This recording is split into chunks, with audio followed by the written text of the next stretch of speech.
Dear students, last class में मैंने आपको डिकोडर ऐप के द्वारा या स्क्रीन रिकॉर्डर के द्वारा मैंने आपको बहुत सारे एप्लीकेशंस या बहुत सारे प्रोग्रामिंग मैंने कराया और आपने किया भी, बट रिस्पांस बेहतर नहीं आ रहा है। तो थोड़ा सा रिस्पांस के लिए मैं आपको बता दूं कि जो भी एग्जामिनेशन के हैं पैटर्न्स है और बहुत सारे बच्चों के ये रिप्लाईज आ रहे हैं हमारे पास कि सर हमें 30% जो रिड्यूस किया गया कोर्स उसके अकॉर्डिंग सर हमको अपडेट दीजिए। तो मैं आपको सभी लोगों को बताना चाहूँगा कि जो मैं आपको टीचिंग करा रहा हूँ वो 30% रिड्यूस सिलेबस से है, लेकिन सी लैंग्वेज में कोई रिडक्शन नहीं हुआ है। सी लैंग्वेज आपको कम्प्लीटली पढ़ना है और इसमें कुछ नई चीज़ें भी आई हैं सी में, जबकि पिछले कोर्सेज में कुछ रिड्यूस हुआ, जैसे लिनक्स के आप अपने बुक में देखेंगे तो लाइनक्स ऑपरेटिंग सिस्टम जो है उसमें से आपको कुछ बदलाव हुए हैं, वो नहीं है, वो चैप्टर ही पूरा हटा दिया गया है। ऑफिस ऑटोमेशन था लिनक्स का ही, उसको भी हटा दिया गया है। लिनक्स में केवल आपका लिनक्स ऑपरेटिंग सिस्टम को स्टडी करना है और ऑपरेटिंग सिस्टम को बहुत डीप स्टडी करनी है।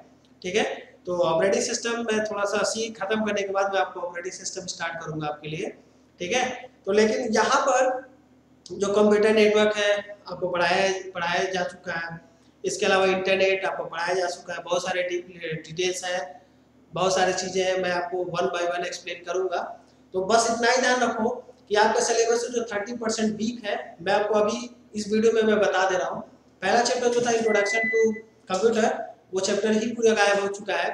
इवेल्यूएशन ऑफ कंप्यूटर हटा दिया गया है, जनरेशन ऑफ कंप्यूटर हटा दिया गया है। ठीक है, अब बात करते हैं नए चीज, नए जो एड ऑन हुए हैं, हार्डवेयर एड ऑन हुआ है, जिसको हार्डवेयर को बहुत डीप स्टडी करना है। इनपुट है, आउटपुट है, पेरिफेरल डिवाइसेस को जो आपके बुक्स में ऑलरेडी दे रखा होगा।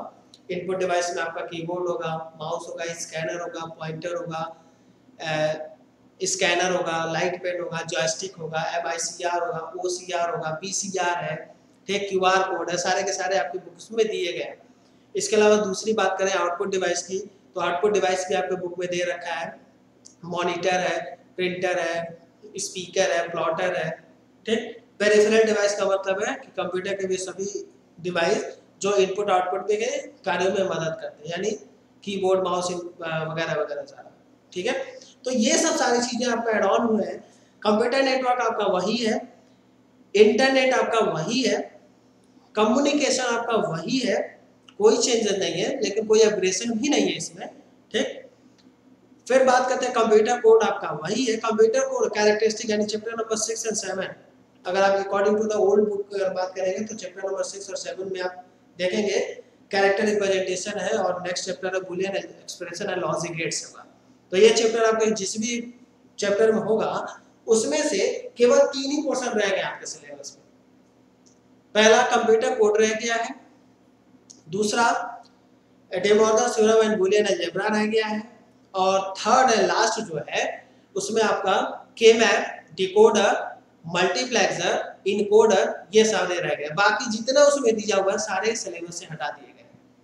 ठीक है, फिर बात करते हैं नेक्स्ट लिनक्स प्रोग्रामिंग की बात करते हैं। लिनक्स की बात करते हैं तो लिनक्स में केवल कमांड रह गए हैं और बाकी कुछ नहीं रह गया है। लिनक्स से सारे हटा दिए गए, केवल लिनक्स के कुछ 30 या 32 कमांड्स के आसपास पढ़ेंगे, बस वही आप पढ़ेंगे, बाकी कुछ नहीं पढ़ेंगे। नेक्स्ट की बात करते हैं, नेक्स्ट चैप्टर की अगर बात करें तो ऑपरेटिंग सिस्टम है। ऑपरेटिंग सिस्टम में आपको व्हाट इज ऑपरेटिंग सिस्टम पढ़ना है, इंटरफेस ऑफ ऑपरेटिंग सिस्टम पढ़ना है, ऑपरेट ये फंक्शन ऑफ ऑपरेटिंग सिस्टम पढ़ना है, टाइप्स ऑफ ऑपरेटिंग सिस्टम पढ़ना है। उसके बाद आपका ऑपरेटिंग सिस्टम भी यहाँ पे फिनिश है। आपका ऑपरेटिंग सिस्टम बहुत ज़्यादा डीप नहीं गया, उसमें आपको कर्नल सेल वगैरह पढ़ना होगा, बाकी आपका प्लेटफॉर्म नहीं पढ़ना है। ठीक है, फिर बात करते हैं, अब बात करते हैं उसमें आपका फ्लो चार्ट है, एल्गोरिथम है, ये चैप्टर आपके लिए मस्ट कर दिया गया है। तो फ्लो चार्ट से एक 4 नंबर के क्वेश्चन आने रिमार्क कर दिए गए, लेकिन एल्गोरिथम हटा, एल्गोरिथम आपका लिखे या ना लिखे, एल्गोरिथम की जगह पे सी की प्रोग्रामिंग करनी है। ठीक, सी में आपका इंट्रोडक्शन टू सी रहेगा ही रहेगा, ये आपका चैप्टर कंटिन्यूअसली है। फिर आपका कंडीशनल स्टेटमेंट्स है, ठीक, वो रहेगा ही रहेगा। फिर जिस चैप्टर को एक ही चैप्टर का नाम होगा लूपिंग, जंपिंग एंड ब्रांचिंग, ये चैप्टर पूरा नाम है। इसमें 3 चैप्टर का कंबाइंड एक सिंगल चैप्टर में किया गया है। जंपिंग का मतलब हो गया, जंपिंग एंड ब्रांचिंग का मतलब हो गया कंडीशनल स्टेटमेंट, जिसमें आप इफ एल्स पढ़ चुके हो, नेस्टेड इफ एल्स पढ़ चुके हो, स्विच केस पढ़ रहे हो। ठीक है, लूपिंग स्टेटमेंट में 3 लूप के स्टडी किया जाएगा, जो मैं प्रीवियस क्लास में मैंने आपको बहुत अच्छे से स्टडी करा चुके हैं, लेकिन वो स्टडी डीप नहीं है, अकॉर्डिंग टू द बोर्ड नहीं है। उसमें हम आप लोग तो 3 लूप के बारे में स्टडी कराएंगे, जिसमें फॉर लूप है, फिर बात करते हैं व्हाइल लूप है, फिर डू व्हाइल लूप है। तो इन 3 लूप को एक साथ स्टडी कराएंगे, वो लूपिंग कहते हैं उसको। अब जैसे लूपिंग जंपिंग ब्रांचिंग खत्म होगा तो आपका एक चैप्टर बनता है एरे का एक चैप्टर। एरे से आपके एग्जामिनेशन में 14 नंबर के क्वेश्चंस आपके एग्जाम में इस साल पूछे जाएंगे, ठीक है। तो वो आपका एरे हो गया। एरे के साथ साथ आपको सॉर्टिंग पढ़ना है, ठीक है, उसके साथ ऐड करना है। और इस साल हो सकता है सर्चिंग भी आएगा, तो सॉर्टिंग एंड सर्चिंग भी आपका ऐड ऑन हो गया, ठीक। अब जो बुक का जो लास्ट मतलब और भी जो चैप्टर है, जैसे लाइब्रेरी फंक्शन है, ठीक, लाइब्रेरी फंक्शन और यूजर डिफाइंड फंक्शन, एक फंक्शन का चैप्टर है, वो आपका इंपॉर्टेंट रहेगा, ठीक। बाकी अब जितने भी चैप्टर में बुक में जैसे फाइल ऑर्गेनाइजेशन है या कुछ भी है, वो सभी चैप्टर से हटा दिए गए, ठीक। तो आज का मैंने वीडियो स्पेशली इसीलिए रखा है कि आपको पूरा हाई स्कूल का जो बोर्ड का एग्जामिनेशन का जो पैटर्न है कंप्यूटर का, वो मैं आपको बता दिया, ठीक। अब मैं जो पढ़ाई करवा रहा हूँ उसी के अकॉर्डिंग स्टडी चलेगी, आपको कुछ अलग से नहीं पढ़ना। जो मैं बता रहा हूँ डेट वाइज आप नोट्स करते जाएं, उसको रीड करते जाएं, लर्न करते जाएं। कोई प्रॉब्लम है तो अपने प्रॉब्लम हमारे पास शेयर करें, ठीक है। तो मैं जैसा कि मैं लास्ट क्लास में मैंने आपको बताया था कि write a program to input number of day and print their name, यानी वीकेंड का नंबर ऑफ डे इनपुट करना है और वीक में कितने दिन होते, कौन कौन से दिन होते हैं, उसका नाम प्रिंट करना है। फिर मैंने एक होमवर्क में आपको और क्लास वर्क में दिया था, जिसमें बहुत बढ़िया रिस्पांस कुछ बच्चों के द्वारा मिला है और कुछ बच्चों के द्वारा एक भी रिस्पांस नहीं मिला है, ठीक है। तो वहां पर प्रॉफिट रिस्पांस बेहतर है, 60 to 70% का रिस्पांस बेहतर है, बट 30 to 40% का रिस्पांस अभी हमारे पास नहीं है। तो वो रिस्पांस बच्चे दें, या तो वो वीडियो नहीं देख रहे हैं या तो वीडियो लेट देख रहे हैं। आप कभी भी देखो, एनी टाइम एनी हाउ, मैंने ये नहीं कहा। देखो बेहतर ये है कि अगर आप नेटवर्किंग एरिया में हो, नेटवर्क आपके पास है, हर एक चीज का कोई प्रॉब्लम नहीं, नेटवर्क कनेक्टिविटी अच्छी है, तो आप विद इन आवर्स आप रिप्लाई करो। जिस क्लास में जिस टाइम पे आपको वीडियो दिया जा रहा है, उसके बाद आपको 50 मिनट का क्लास होता है टाइम, उसी क्लास के दौरान टाइम दोगे तो आपको रिप्लाई मैं तुरंत करूंगा, ठीक। लेकिन अगर इनकेस मान लो आपके यहाँ नेटवर्क की प्रॉब्लम्स है, आपका इंटरनेट की स्पीड बहुत तेज नहीं है, वीक काम कर रही है, कोई प्रॉब्लम नहीं है, उसमें टाइम लगेगा, मुझे पता है, क्योंकि आपको जो वीडियो जा रहा है उसको वीडियो डाउनलोड होने में अगर आपका नेटवर्क की स्पीड कम है तो 10 से 15 मिनट आपको डाउनलोडिंग में लग जाएगा, फिर आप उसको देखेंगे, फिर आप उसको रिप्लाई करेंगे, तो मे बी वो 1 आवर या 1.5 आवर हो जाएगा। तो बेहतर है कि आप वीडियो देख लो, तो सभी को डाउनलोड करके वीडियो देखो, हर एक सब्जेक्ट का वीडियो देखो, लेकिन रिप्लाई आप मुझे मेरे सब्जेक्ट का जो भी रिप्लाई है आप नहीं टाइमली कर सकते हो, 2 बजे के बाद करो, 6 बजे करो, शाम तक करो, कभी भी रिप्लाई कर दो, लेकिन रात के 9 बजे के पहले रिप्लाई कर देना, ठीक है, क्योंकि उसके बाद फिर मैं आपको रिप्लाई करूंगा, ये कोई जरूरी नहीं है। लेकिन आप जब भी रिप्लाई करेंगे तो मैं आपके सोल्यूशन को देखता हूँ और देखने के बाद मैं जरूर आपको रिप्लाई टिक करके जरूर मैं भेजता हूँ कि आपका वो सही है या गलत है। अगर गलत है तो मैं आपको क्रॉस का सिंबल भेजूंगा, सही है तो सही का टिक करके भेजूंगा, ठीक। और अगर थोड़ा बहुत ठीक ठाक है तो वहां पे आपको मैं बोल देता हूँ, हर एक महीने में आपको रिप्लाई आपको करूंगा। तो आपका काम बस यही है कि watch the video carefully and read and learn and make a fair copies also, ठीक। आज की मैं क्लास में जो होमवर्क मैंने दिया था लास्ट टाइम उसी को एक्सप्लेन करूंगा। P2 का एक होमवर्क दिया था, write a program to input number of month and print their name। Last class में मैंने आपको वीक के बारे में बताया था, वही सेम प्रोग्राम यहां पे चलाया जाएगा। Hash include stereo.h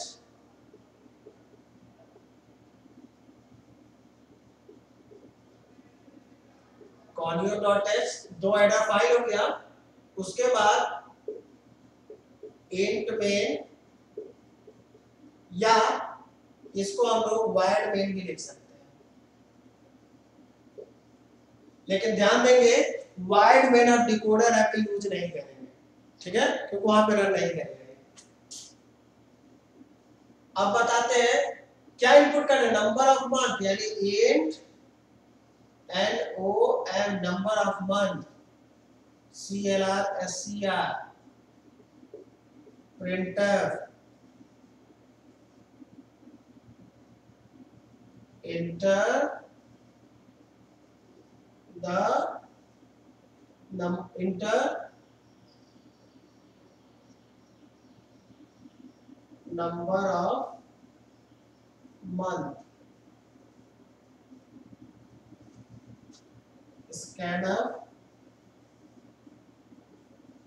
%D %M NOM। यहां तक इनपुट का काम हो गया। उसके बाद हम क्या करेंगे, स्विच का स्विच एक्सप्रेशन यूज करेंगे। स्विच, इसको हम यहां लिख देंगे NOM, जिसको हम लोग एक्सप्रेशन कहते हैं। अब यहां स्टार्ट करेंगे केस 1। केस 1 में प्रिंटर। अब बताओ पहला महीने कौन सा होता है, जनवरी, जनवरी, यहां ब्रेक यूज करेंगे, ठीक। केस 2, केस 2 में दूसरा मंथ कौन सा होता है, फरवरी।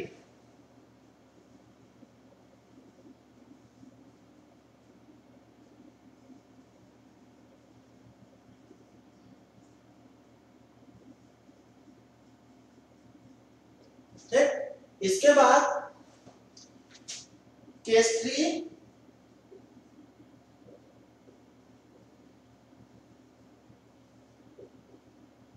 मार्च, ब्रेक। इस तरह से आप 12 केसेस रेडी करेंगे, 12 केसेस बनाएंगे। फिर उसके बाद चौथे पर अप्रैल, 5th पे मई, 6 पे जून, 7 पे जुलाई, 8 पे अगस्त, 9 पे सितंबर, 10 पे अक्टूबर, 11 पे नवंबर, 12 पे दिसंबर। क्लियर। उसके बाद आपको डिफॉल्ट केस चलेगा जिसमें आप यहां इनवैलिड या रॉन्ग जो भी मैसेज देना चाहेंगे वह कर सकता है। इसका ब्रैकेट यहां ओपन हुआ है और यहां बंद किया गया है, ठीक है। देन गेट ch और इसको बंद कर देंगे, ठीक है। समझ गए आपको प्रोग्राम। दो हेडर फाइल बनाई गई है। उसके बाद हमने मेन फंक्शन को जनरेट किया गया, कर्ली ब्रैकेट को ओपन किया गया है। फिर हमने एक डिक्लेरेशन बनाया है, एक वेरिएबल को डिक्लेयर किया गया है। वह वेरिएबल इंट NOM है, नंबर ऑफ मंथ। हमने नंबर ऑफ मंथ को सॉर्ट कर दिया गया है। फिर उसके बाद क्लियर स्क्रीन का एक फंक्शन चलाया गया जो आउटपुट डेटा पर अगर कोई कंटेंट दिखाई देता है तो उसको हम डिलीट कर सकते हैं, वो पहले से इरेज कर देगा, ठीक। फिर हमने आउटपुट फंक्शन को एक मैसेज डिस्प्ले कराया है जिस पर एंटर नंबर ऑफ मंथ, यानी जब हम प्रोग्राम को रन कराएं तो यह मैसेज हमारे सामने दिखे, तभी तो यूजर को समझ में आएगा कि क्या इनपुट करना है। जो इनपुट करेगा वह स्टोर किसमें हो जाएगा, NOM में स्टोर हो जाएगा। फिर स्विच केस में उसी वेरिएबल को हम लिख देंगे जिसको हम लोग एक्सप्रेशन कहेंगे। यहाँ पर यह एक्सप्रेशन होगा, यहाँ पे वेरिएबल होगा, ठीक है। यह एक्सप्रेशन बन गया। अब एक्सप्रेशन केस 1 देंगे। केस और 1 के बीच में स्पेस देना अनिवार्य है। अगर आप स्पेस नहीं देंगे तो आपका प्रोग्राम रन नहीं करेगा, ये ध्यान रखिएगा। केस 1 दिया, केस 1 दिए और आपने यहाँ पे लिखा 1 प्रिंटफ में जनवरी ब्रेक, यानी हर एक केस के नीचे ब्रेक यूज होगा। वो इसलिए यूज होगा कि 1 के लिए पर्टिकुलर कंडीशन में दिया, जनवरी के लिए पर्टिकुलर कंडीशन 1 दिया हुआ है, तो इसलिए हम लोग वहां पे ब्रेक यूज करेंगे। तो इसी तरह से 12 केसेस बनाए गए हैं और हर एक केसेस में ब्रेक का यूज किया गया। ब्रेक का मतलब होता है कि क्या करता है, उसको वहीं पे ब्रेक कर देगा। वही एक ऐसा स्टेटमेंट होता है जो केवल मार्च के लिए 3 को ऐड ऑन किया हुआ है, या 3 के लिए मार्च को शिफ्ट किया हुआ है। इसका 3 जब भी दोगे तो मार्च आएगा, 5 दोगे तो मई आएगा, 11 डालोगे तो नवंबर आएगा, 12 डालोगे तो दिसंबर आउटपुट में देगा। लेकिन अगर आपने कोई सिंगल अल्फाबेट इनपुट किया तो इनवैलिड, नंबर इनपुट किया तो इनवैलिड, सिंबल इनपुट किया तो इनवैलिड, आपका आपके सामने इनवैलिड आउटपुट में वो दे देगा। क्लियर है ना। नेक्स्ट की बात करते हैं डिफॉल्ट। जब सारे कंडीशन कंप्लीट हो जाएंगे तो डिफॉल्ट का एक केस होता है। डिफॉल्ट सभी के लिए इनवैलिड होता है, सभी के लिए वैलिड होगा सिवाय 1 से लेकर 12 तक की संख्या को छोड़कर। यानी 1 से लेकर 12 तक के कोई भी नंबर अगर आपने कीबोर्ड से इनपुट किया तो उसको छोड़कर सभी के लिए यही आउटपुट में देगा बाय डिफॉल्ट। ठीक है, तो इसका ये हो गया। अब मैं थोड़ा सा इसका आउटपुट आपको समझा दूं कि जब आप प्रोग्राम में इसको रन कराएंगे तो आपके सामने यही आएगा, इंटर नंबर ऑफ मंथ। आपने मान लिया इनपुट किया 8, ठीक, तो ये 8 कौन सा मंथ होता है, आपके आउटपुट में आएगा अगस्त। ठीक, फिर सेकंड केस, अगर आपने इनपुट किया 11 तो इसका आंसर आएगा नवंबर। अगर आपने इनपुट किया 18 तो आंसर आएगा इनवैलिड। अगर आपने इनपुट किया A तो आंसर आएगा इनवैलिड। अगर आपने इनपुट किया @ यानी ये सिंबल है तो आंसर आएगा इनवैलिड। क्लियर है। तो ये बहुत सारे क्वेश्चन है, मैंने सारे आउटपुट आपके सामने लिख दिया है कि यह ऐसे ही आउटपुट में रहेगा। सबसे कॉमन सी ध्यान रखना, प्रोग्रामिंग करने का सबसे अच्छी टेक्निक यही है कि आपको दिमाग में यह सेट होना चाहिए कि किसके बाद क्या लिखना है। तो प्रोग्राम में सबसे पहले हेडर फाइल यूज करते हैं, देन मेन फंक्शन बनाते हैं, उसके बाद कर्ली ब्रैकेट बनाते हैं, फिर उसके बाद इंटीजर को डिक्लेयर या डेटा टाइप डिक्लेयर करते हैं, डिक्लेरेशन करते हैं और उस डिक्लेरेशन के according to the program declare करेंगे। ठीक, उसके बाद हम इनपुट और आउटपुट फंक्शन में से कोई यूज करेंगे। अगर प्रोग्राम में कहता है इनपुट करना है तो पहले आउटपुट का यूज करेंगे, देन इनपुट करेंगे, उसके बाद हम उस फंक्शंस को परफॉर्म करना शुरू कर देंगे जिसके अकॉर्डिंग प्रोग्राम हमने बनाया।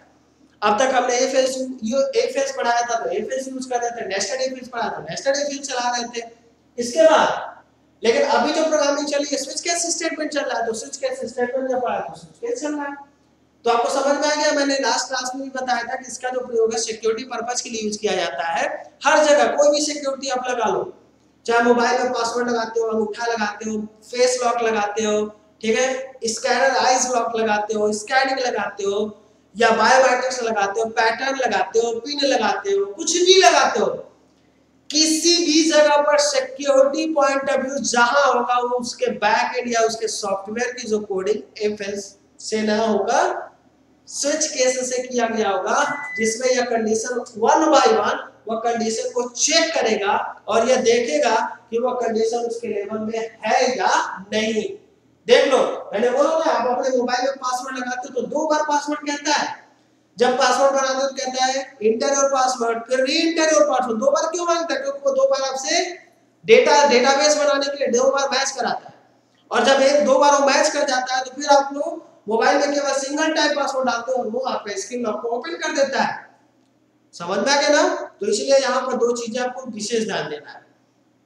आज के लिए मैं आपको जो प्रोग्राम देने जा रहा हूँ वो ये है कि write a program to input an alphabet and print their write a program to input an alphabet and check vowels और consonant। आप अल्फाबेट इनपुट करेंगे और यह बताएंगे कि वह वावेल है या कॉन्सोनेंट है, ठीक है, जिसका डिस्क्रिप्शन आपको यहाँ पर इंटीजर के जगह पे कैरेक्टर बनाना है, बाकी आपको सब आपको खुद करना है। देखते हैं कौन करके पहले भेजेगा। ठीक है, good day, have a nice day, thank you.